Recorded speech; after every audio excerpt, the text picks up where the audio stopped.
Assalamualaikum warahmatullahi wabarakatuh. Salam sejahtera bagi kita semua. Jumpa lagi bersama Lubaide Channel. Masih tetap di video-video saluran dan channel tentang pendidikan. Kali ini saya akan menyampaikan materi puasa dan kesehatan. Tapi sebelum disimak materinya, jangan lupa subscribe, like, komen, dan share Lubaide Channel. Disimak materinya ya. Kesehatan dalam Islam. Kesehatan atau health, a blessing from Allah. Al-Hadis au kama bahwa kesehatan itu adalah anugerah dari Allah Subhanahu wa taala atau Tuhan Yang Maha Esa. They are the blessing which people do not appreciate, health and leisure. The blessing other than faith is better than health. Sehat menurut WHO. Health is a state of completed physical, mental, and social well-being, not merely the absence of diseases of or infirmity. Makna dan dimensi kesehatan dalam Islam. Pengertian integral kesehatan meliputi yang pertama, kesehatan tubuh atau body health. Kesehatan mental disebut juga mental health. Kesehatan moral disebut juga moral health. Dan yang keempat, kesehatan spiritual atau spiritual health. Kesehatan dipengaruhi 3 jenis faktor. Yang pertama faktor konstitusional, yang kedua faktor lingkungan, dan yang ketiga faktor perilaku. Dua tujuan pengobatan. Yang pertama menghambat penyakit, yang kedua memelihara dan mempromosikan kesehatan. Puasa dan kesehatan badan. Puasa bulan Ramadan biasanya terjadi 14 jam sehari sampai 29 sampai 30 hari. Itu terjadi di wilayah Indonesia. Penelitian mirip puasa dilakukan F.G. Benedict tahun 1915 terhadap puasawan Malta. Dan hasilnya mereka merasa sehat dan bergairah. Kemudian puasa dan kesehatan badan.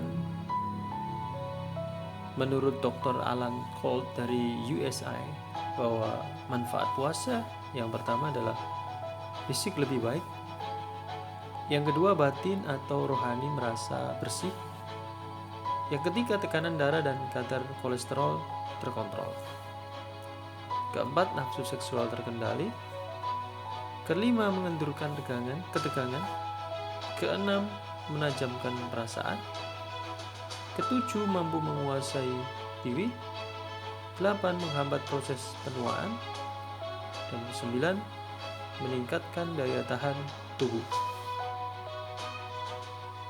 Penemuan ini juga didukung oleh Dr. Yuri Nikolaev dari Rusia. Hasil dari penelitiannya adalah menyatakan bahwa dengan berpuasa kemampuan fisik menjadi lebih mudah, baik itu fisik maupun mental. Puasa dan kesehatan badan.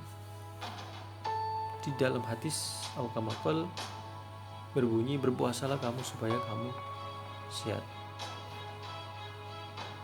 Sumu tasihu. Kemudian dan makan minumlah dan jangan berlebih-lebihan. Sesungguhnya Allah tidak menyukai orang yang berlebih-lebihan. Ya, surat ke-7 ayat ke-31. Kemudian hadis yang lain menyatakan bahwa kami adalah umat yang makan hanya bila kami merasa lapar. Dan bila makan, kami tiadalah sampai kenyang. Di hadis yang lain juga bahwa puasa dan kesehatan badan disebutkan bahwa perut ini adalah rumah segala penyakit dan penjagaan atas makanan adalah permulaan pengobatan. Permulaan segala penyakit adalah mengisi perut berlebih-lebihan. Al-Hadis kama qala. Puasa dan kesehatan mental. Puasa juga perjuangan menahan emosi dan mengendalikan seluruh organ tubuh dari melakukan hal yang dimurkai oleh Allah SWT. Rasul menyatakan inni shaim. Kemudian puasa itu melatih kesabaran dan menjadikan hidup bermakna. Rasulullah bersabda, puasa adalah separuh kesabaran. Rawahul At-Tirmidzi. Marah akan meningkatkan hormon katekolamin. Hormon ini akan memacu jantung, menegangkan otot, menaikkan tensi, di mana hal ini akan mempercepat penuaan. Dan rasa marah itu terendam saat kita berpuasa. EQ atau emotional quotient lebih menentukan keberhasilan hidup. Di saat puasa, kesehatan mental kita termasuk EQ, emotional quotient, sangat bisa terkontrol.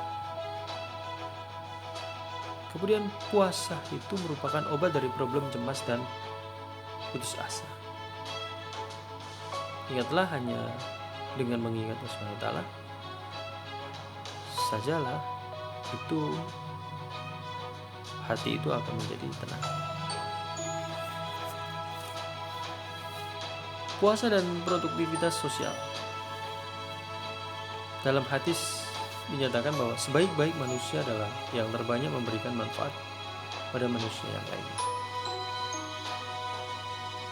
Memperbaiki aspek sosial dari banyak sisi. Yang pertama, rasa lapar akan meningkatkan kepekaan terhadap manusia di sekeliling. Yang kedua, kedisiplinan puasa merasa diawasi oleh Allah Subhanahu wa Ta'ala. Yang ketiga, rangsangan ibadah sunnah membuat lebih dekat kepada Allah Subhanahu wa Ta'ala. Dan yang keempat, zakat fitrah memantapkan kepedulian terhadap sesama. Di akhir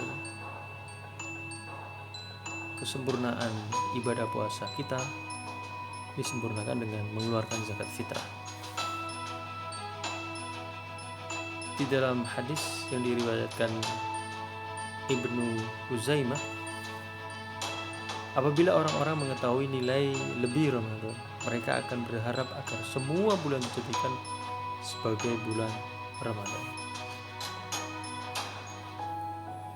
Tips sehat di saat puasa Ramadan. Yang pertama, lakukan pemanasan dengan puasa sunat sabar. Yang kedua, kuatkan niat dan doa memohon pertolongan Allah SWT.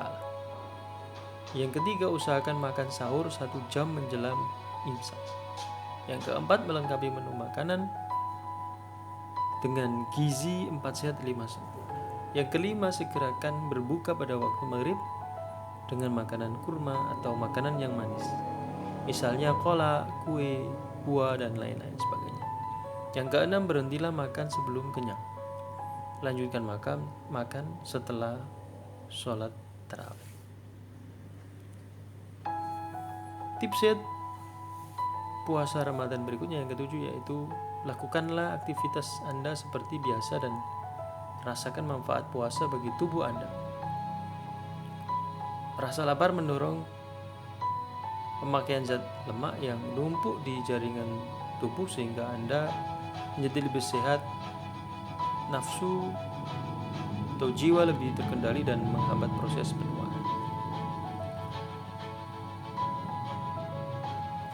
Yang ke-8, ibu hamil atau menyusui gizi harus terpenuhi dengan berkonsultasi dengan dokter tentunya. Dan 9, jangan lupa minum obat sesuai anjuran dokter bagi yang sakit ketika masih menjalankan ibadah puasa Ramadannya. Dan yang ke-10 boleh melakukan atau injeksi suntik, meneteskan obat mata, donor darah, sakit bergumur makruh, dan menelan ludah sendiri. Puasa dan sakit mah. Bagi saudara-saudara muslim yang di saat puasa yang mempunyai bawaan sakit mah, tipsnya yang pertama, hindari jenis makanan yang pedas dan asam baik saat sahur maupun berbuka. Yang kedua, jangan terlalu kenyang waktu berbuka. Tambahkan setelah sholat tarawih dan menjelang tidur. Yang ketiga, obat mah bisa diminum setelah berbuka, akan tidur, dan setelah sahur. Yang keempat, tenangkan jiwa dan jauhi stres. Puasa dan ginjal. Bagi yang berpuasa dan menderita penyakit ginjal, ada hal-hal yang harus diperhatikan. Yang pertama, penderita batu ginjal dan asam urat harus minum banyak. Sebab kalau sudah sakitnya parah, pastinya harus diobati dulu sampai sembuh. Berikutnya, penderita gagal ginjal kronik dilarang berpuasa. Dan penderita gagal ginjal terminal dengan hemodialisis atau HD boleh berpuasa. Atau bagi yang menderita penyakit ginjal, ketika berpuasa sunnah maupun berpuasa Ramadan, diharapkan berkonsultasi kepada dokter. Terima kasih telah menyimak materi tentang puasa dan kesehatan. Jangan lupa subscribe, like, komen, dan share Lubaide channel. Ditunggu materi-materi berikutnya ya. Terima kasih, sampai jumpa. Dadah.